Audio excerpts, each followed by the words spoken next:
السلام علیکم ورحمۃ اللہ وبرکاتہ۔ روزی میں برکت کا بہت ہی زبردست وظیفہ۔ کتابوں میں لکھا ہے کہ حج کے دنوں میں ایک قافلہ مکہ المکرمہ پہنچا۔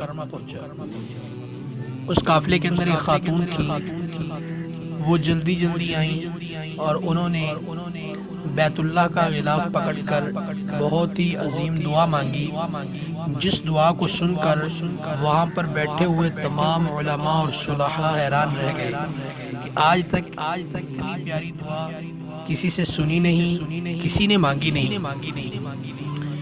وہ کون سی دعا ہے؟ وہ دعا بہت ہی عظیم الشان ہے۔ اس دعا کے الفاظ کچھ اس طرح ہیں: اللہم ان کان رزقی فی السماء فاہبتہ وان کان فی الارض فاظہرہ وان کان بعیدا فقربہ وان کان قریبا فیسرہ وان کان قلیلا فکثرہ وبارک لی فیہ۔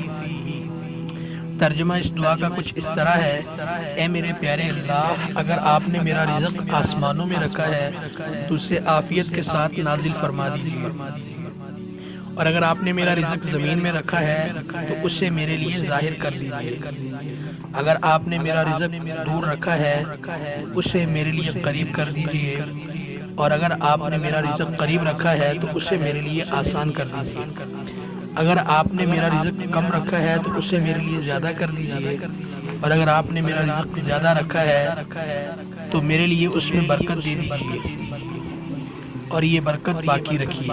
سبحان اللہ، بہت ہی عظیم الشان دعا ہے۔ اگر کوئی بندہ اس دعا کو ہر نماز کے بعد ایک مرتبہ پڑھتا رہے گا تو اللہ تعالیٰ اس کو کبھی رزق کی کمی نہیں کریں گے، اللہ تعالیٰ اس کے لیے رزق حلال کے دروازے کھلے رکھیں گے۔ تو دوستو، امید ہے یہ آج کا سبق آپ کے لیے بہت اچھا ہوگا۔ اللہ تعالیٰ اس دعا کو میرے لیے اور آپ کے لیے قبولیت کا ذریعہ بنائے، اور اس دعا کی برکت سے اللہ تعالیٰ ہم سب کو رزق حلال وافر مقدار میں عطا فرمائے۔